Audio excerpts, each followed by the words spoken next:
ገድለ ምንኩስና ምዕራፍ 2 መሰረት ዘርቱንና መቅደስ የእመቤታችንን በዓል ምክንያት አድርገው ከቤት አስፈቅደው የዋዜማው ዕለት ወደ ወጨማ ማርያም ቤተ ክርስቲያን አመሩ። እዛ እንደደረሱ ተሳልመው ለየብቻቸው የግል ጸሎታቸውን አድርሰው ሲጨርሱ ወደ አንዱ ጥግ ሄደው ቁጭ ብለው ለዋዜማው ወደ ቤተ ክርስቲያኑ የሚመጣውን ሕዝብ እየተመለከቱ ሳለ ድንገት የሁሉም ዓይን አንድ ነገር ላይ አረፈ። ተያዩና እንደገና ወዳዩት ነገር አፈጠጡ። ያዩት ከሐመረ ኖህ ሴቶች ገዳም የመጡ 4 ወጣት መነኮሳትን ነበር።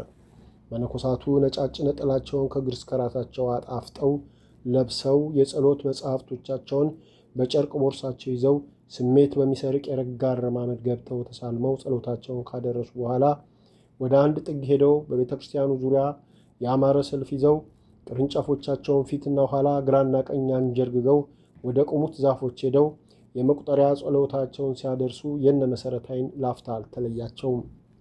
መሰረት መነኮሳቱ ቦታ ይዘው ቆመው ጸሎት መጀመራቸውን ስታይ ወደ እነ መቅደስ ዞር ብላ ምን አሰባችሁ? እኔ ግን በዚህ ሰዓት ምን ነው እመቤቴ እነሱን ባደረገችኝ ብዬ ቀናሁባቸው። ሁለመናቸው ደስ አይልም አለች ወደ እነሱ በዓይኗ እየቃኘች።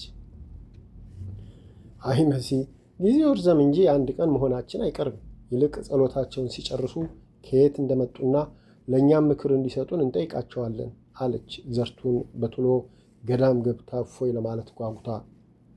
ልክ ነሽ፣ ማን ያውቃል እመቤታችን ለእኛ የላከችልን በጎ መልእክተኞች ይሆናሉ አለች መሰረት በጎ ተመኝታ። ወይም እኮ ማን ያውቃል ነገ ልንሄድ ያሰብንበት ከሐመረ ኖህ የሴቶች ገዳም ይሆናል የመጡት። አምላክ ብሎ ከዛ ከመጡ በቃ ሁሉን ከነሱ እንረዳና በቶሎ መግባት ነው አለች መቅደስ በከፍተኛ ጉጉት። እነ መሰረት ይህንና የመሳሰለውን ነገር ዓይናቸውን መነኮሳቱ ላይ ተክለው እየተዋዩ እንቅስቃሴያቸውን ሲከታተሉ መነኮሳቱ ጸሎታቸውን ጨርሰው አረፍ ብለው እርስ በራሳቸው ሲጨዋወቱ እነ መሰረት ወደ እነሱ ሄደው በፍርሃትና በአክብሮት ለጥ ብለው ሰላምታ ሰጧቸው።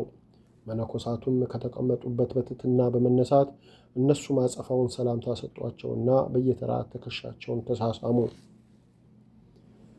መሰረት መነኮሳቱ ግራ እንደተጋቡ ተመልክታ እናቶቼ ተቀመጡ፣ ለእኛ ለኩታሮች ትነሳላችሁ ብላ እንዲቀመጡ ጋበዘቻቸው። ከመነኮሳቱ መሃል ትንሽ በዕድሜ ጠና ያሉት እመሆይ ሴተ እሺ እህቶቼ እናንተም ቁጭ በሏ አሉ በትሕትና በዓይናቸው የሚቀመጡበትን ጠፍጣፋ ድንጋይ እየቃኙ። እሺ እኛ እንቀመጣለን ቁጭ በሉ ብላ መሰረት ቁጭ አለች። ሁሉም ቁጭ አሉና ለትንሽ ጊዜ በመካከላቸው ዝምታ ሰፈነ። እማሆይ ሴተ ካጎነበሱበት ቀን አሉና እህቶቼ ከዚህ በፊት አይቻችሁ አላውቅም፣ ምናልባት እናንተ ታውቁን ይሆናል አሉ ለምን ወደ እነሱ እንደመጡ ለማወቅ ጨዋታ መክፈቻ። መሰረት ቀበል ብላ አይ እኛም አይተናችሁ አናውቅም፣ ገና ዛሬ ነው ስናያችሁ። መቼም እግዚአብሔር ሰዎችን ለመተዋወቅ ግዴታ አስተዋዋቂ አያስፈልግም፣ ምክንያቱም በመልክ ባንተያይ ያው አንድ ቤተሰብ ነንና ብላ ብድግ ብላ ራሷን አስተዋውቃ አራቱንም ትከሻቸውን ስማ ቁጭ አለች። እነ መቅደስም እንደዛው አድርገው ተቀመጡ። መነኮሳቱም እንደነሱ ስማቸውን አስተዋውቀው በየቦታቸው ተቀመጡ። እማሆይ ሴተ እሺ ልጆቼ ኑሮ እንዴት ነው? የት ነው የምትኖሩት? አሉ ፈገግ ብለው ተራ በተራ እያዩዋቸው። እዚሁ አዲስ አበባ ነው የምንኖረው። እንግዲህ እማሆይ ከዚች የተቃጠለች ከተማ እየኖሩ ምን ኑሮ ይጠየቃል? አለች ዘርቱን። አይ እህቶቼ የሰው ልጅ ኑሮውን የሚያከብደው የሚያቀለው ራሱ እኮ ነው። እንዳልሽው በአንቺ አመለካከት መጥፎ ሆኖ ያየሽው በሌላው ዘንድ ከገነት በላይ ነው አሉ። ሦስቱም ሐሳባቸውን በፊታቸው ያወቁ ይመስል ተራ በተራ አትኩሮ እየተመለከቷቸው። ልክ ኖት እማሆይ፣ ለብዙዎች ምድራዊ ገነት ነች። እኛ ግን ገነትነቷ ቀርቶ ጥሩነቷ እንኳ በትንሹ አልታየንም። ጊዜም በከንቱ መጨረስ ካልሆነ እዚህ ሆነን ለነፍስ ለስጋችን የምናተርፈው አንዳችም ነገር ስለሌለ ጌታ ቢፈቅድ ወደ እናንተ ብንጠጋ ብለን ምክር እንድትሰጡን ነበር አመጣጣችን አለች መሰረት አራቱንም ተራ በተራ በመለማመጥ እየተመለከተች። እነመሆይ በመገረም ወደ ነሱ አፍጠው አትኩረው ይመለከቷቸው ጀመር። እነ መሰረትም እንደ ጥፋተኛ ልጅ አቀርቅረው መልሳቸውን ይጠባበቁ ጀመር። በዚህ አይነት ትንሽ ደቂቃዎች አለፉ። እመሆይ ስርጉት ከሐሳባቸው ጋር ሲሟጎቱ ቆይተው ጉሮሯቸውን ጠራረጉና እህቶቼ ይህን ያሰባችሁት እኛን ስላያችሁ ደስ ብለናችሁ በጊዜያዊ ስሜት ተመርታችሁ ነው ወይስ ቀደም ብላችሁ አስባችሁበታል? አሉ። ቁጭ ባሉበት ሦስቱንም ተራ በተራ መላ ሁኔታቸውን እየተመለከቱ መሰረትም የለም እናቶቼ፣ እናንተን በማየት ዛሬ ያሰብነው ምንም ነገር የለም። ይህን ነገር ማውጣት ማውራድ በየግላችን ከጀመርን ከ2 ዓመት በፊት ነው። በአንድ ላይ ግን ከተነጋገርንበት 1 ዓመት አልፎናል ብላ ከመጀመሪያ እስከ መጨረሻ ያደረጉትን ጥረትና ዛሬም እዚህ የመጡበትን ነገ ከክብረ በዓሉ በኋላ ሐመነኖህ የሚባል የሴቶች ገዳም አለ ስለተባሉ ወደዛ ሄዶ ለመጠየቅ እንደነበርና በአጋጣሚ እነሱን ሲያዩ ስለ ሁኔታው ለማነጋገር ወደ እነሱ መምጣታቸውን ዝርዝራ ነገረቻቸው። መነኮሳቱ መሰረት ስትናገር በጽሞናና በተመስጦ ሲያዳምጡ ቆዩና ሁላቸውም ወደ ገዳም ለመግባት ያሰቡበት ጊዜ የነበረውን ሁኔታ በየግላቸው በማስታወስ በትዝታ ፈረስ ወደ ኋላ ተጓዙ። እማሆይ ወለተ ሐና ከትዝታቸው መለስ ብለው ወደ እነ መሰረት ቀና አሉና እህቶቼ በእውነት የምታስገርሙ ናችሁ። በዚህ ዕድሜ በዚህ ሁሉ ነገር በሚያጓጓበት ዘመን ገዳም ለመግባት ያደረጋችሁትና እያደረጋችሁት ያለው ጥረት በጣም ያስገርማል። እግዚአብሔርም የልባችሁን መሻት አይቶ ነው መሰለኝ ከኛ ያገናኛችሁ።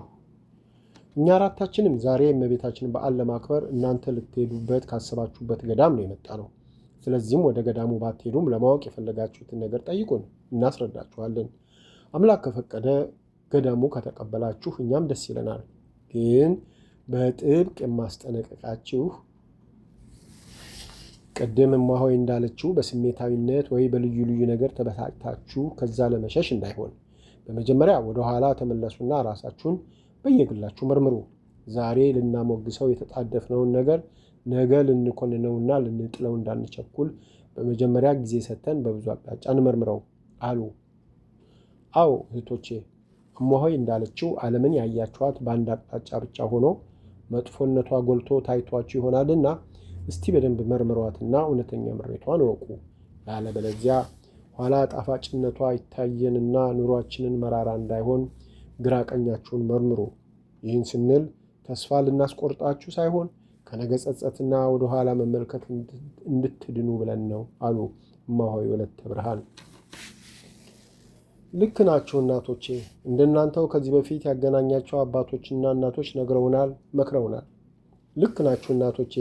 እንደናንተው ከዚህ በፊት ያገኘናቸው አባቶችና እናቶች ነግረውናል፣ መክረውናል። የእነሱን ምክር በመቀበል ደግመን ደጋግመን አስበንበታል። ስለዚህ ነገ ወደ ኋላ የምናየው የምንጸጸተው ነገር የለንም። እናንተን ለዚህ አበቃ፣ እናንተን ያጸናና ያበረታ አምላክ ለዛ ያብቃን። እኛንም ያበረታናል፣ በመከራውም ያጸናናል። ሌላው በቤተሰብ ብስጭት ወይ በኑሮ ያለመመቻቸት የለብንም።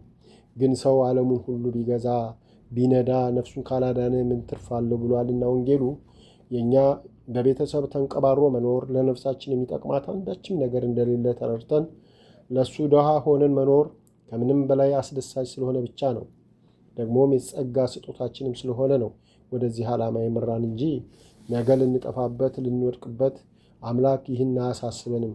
ዝም ብሎም አይመለከተንም። ምክንያቱም እሱ የጠፋውን ፍለጋ ነውና ልዑል መንበሩን ትቶ የመጣው አለች መሰረት ከልቧ በመነጨ ስሜት። እማሆይ ሴት የመሰረትን አነጋገር በእውነተኛ ከልብ የመነጨ ፍላጎት መሆኑን ተረድተው ስለ ገዳሙ ሁኔታ እንዴት መጠየቅና መቼ መምጣት ምን ማለት እንዳለባቸው ግልጽ ባለ መልኩ አብራርተው ካስረዷቸው በኋላ አድራሻ ሰጧቸው። እነ መሰረት በደስታ ተፍለቀለቁ። በቃ የዛኔውኑ ገዳም የገቡ ያህል ተሰማቸው። በእውነት የጭንቅ አማላጇ እመቤታችን ዛሬ ለጸሎታችን መልስ በደጇ ሰጠችን ብለው ሌሊቱን ሙሉ ሳያርፉ ሳያንቀላፉ ከካህናቱ እኩል ሲያመሰግኑ አድረው በማግስቱም ታቦቱን በደስታ አክብረው ከነ እማሆይ ተሰነባብተው በደስታ ባህር እየዋኙ ወደ ቤታቸው ተመለሱ።